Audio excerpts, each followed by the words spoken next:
नमस्कार, मैं सचिन शर्मा। आज मैं खड़ा हूँ रामलीला ग्राउंड पर। मेरे पीछे ये आप देख रहे हैं, रामलीला मंच है जहाँ पर राम की लीला का मंचन होता है। आज इस मंच पर मैं आपको दिखाता हूँ किस तरीक़ा से गंदगी फैली हुई है, क्या दुर्दशा है इस मंच की, वो आप अपनी आंखों से देखिए। और सबसे बड़ी बात यह है कि पूरी रामलीला कमेटी में इतने सदस्य हैं, कोई भी ऐसा एक सदस्य नहीं है जो इस गंदगी को दूर कराने के लिए आगे आता हो। और इसमें एक मामला सामने और आता है, आप यहाँ पे देखेंगे अक्सर यहाँ पर लोग जुआ खेलते हुए नजर आएंगे। ताश के पत्ते यहाँ पे बिखरे हुए होते हैं, लोग शराब का सेवन करते हैं यहाँ पर आके, लेकिन उनके ऊपर अभी तक कोई कार्रवाई नहीं हो पाई है। और इस मंच की स्थापना 1995 में हुई थी।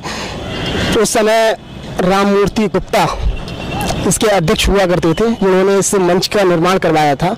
और आज आपको हम दिखाते हैं इस मंच की क्या दुर्दशा है, वो अपनी आंखों से देखिए किस तरीक़ा से यहाँ पर गंदगी फैली हुई है।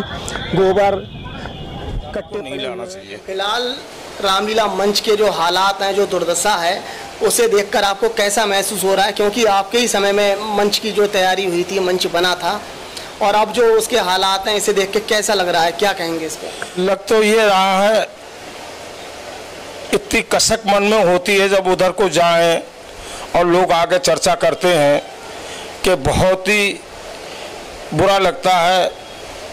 लोग अपने कुछ स्वार्थ भी है, तो उस गंदगी को देख के इतना मन घबराता है।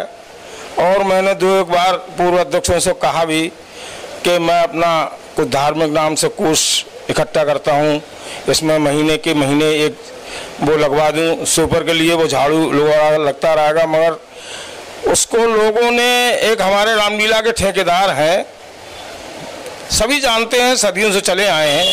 क्या नाम है? सभी जानते हैं उसके लिए नाम ही से क्या है। जैसे हमारे देश को कहते हैं कि पड़ोसी देश, इसी तरीके से उस ठेकेदार को तो सभी जानते हैं, क्योंकि सदियों से उसी का ठेका होता है। और दूसरा कोई लेना भी चाहे तो उसे हड़का देता है वो। तो उसने पता नहीं क्या क्या गंदगी भर रखी है।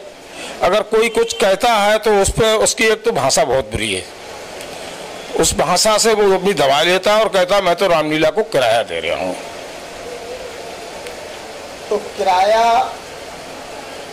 जो देने वाली वो बात करते हैं कि किराया देते होंगे, वो मंच पे भी कोई किराया लिया जाता होगा इस तरीके की गंदगी फैलाने का? नहीं, मुझे तो नहीं लगता ही अगर वो किराया देता हूँ। ये रामलीला का मंच जो है सन 1995, 96 और 97 में हमारे पिताजी श्री राममूर्ति लाल गुप्ता जी का कार्यकाल था। तब इसको बहुत मेहनत से, उस समय रामलीला में कोई बिल्डिंग नहीं थी, बहुत मेहनत से चंदा कर के बहुत दिव्य और भव्य मंच बनाया गया था। और उसके बाद मंच का रखरखाव आने वाली कमेटी सही से ध्यान नहीं दे पाई, और जो वर्तमान कमेटी है, पता नहीं क्यों, अब मुझे आज जानकारी हुई है, अध्यक्ष जी से मैं कहूँगा इसके लिए देखें। और जहाँ तक मेरे संज्ञान में है, उस मंच में जो मेला ठेकेदार रामकिशन गुप्ता जी हैं, उनका सामान रखा रहता है। आज आपने मेरी जानकारी में ये बात दी है, मैं अध्यक्ष जी और रामलीला कमेटी से इस विषय में बात करके बहुत जल्दी उस मंच की सफाई होगी और मंच की पहले की तरह दिव्यता और सुंदरता आएगी। मुझे भरोसा है अपने अध्यक्ष जी अर्जुन शुक्ला जी पे, पता नहीं क्यों उन्होंने ध्यान नहीं दिया, क्या बात है। मैं उनसे बात करके इसकी सफाई बहुत जल्दी करवाने की कोशिश करूंगा। सचिन भाई, बड़ा विडंबना है हमारे हिंदू धर्म में। रामलीला मेला एक बहुत ही अच्छा मेला था, पूरे प्रदेश में इसकी अलग पहचान थी, मगर गंदी राजनीति और गंदे लोगों की सोच की वजह से आज इस रामलीला का अस्तित्व बिल्कुल खो चुका है। कोई भी कमेटी लोग पद लेने के लिए बहुत मारामारी करते हैं, उसके बाद ध्यान कोई नहीं देता है। ऐसे ही रामलीला है, कृष्णा कॉलेज है, डिग्री कॉलेज है, कृष्ण जन्माष्टमी मेला का विलय ही हो गया। हिंदू की जितनी भी संस्थाएं हैं, सबका जो है केवल गंदी राजनीति ही इसका पतन का कारण बन रही है। मैं भी शमशान भूमि उत्थान प्रबंध समिति का अध्यक्ष जब बना था तो यहाँ की भी हालत बहुत खराब थी।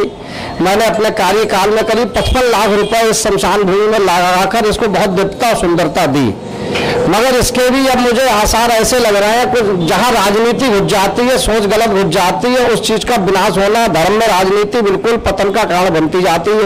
यही स्थिति है कि आज रामलीला का अस्तित्व मिट गया। जैसे कृष्णलीला विलय हो गई, वैसे रामलीला का भी अस्तित्व बिल्कुल खत्म सा हो गया है। कौन सा पद है आपके पास में? रामलीला कमेटी का, रामलीला कमेटी में बोर्ड ऑफ कंट्रोल का सदस्य हूँ। इससे पहले पूर्व कमेटी में मैं मेला डायरेक्टर पद पर रहा था। तो क्या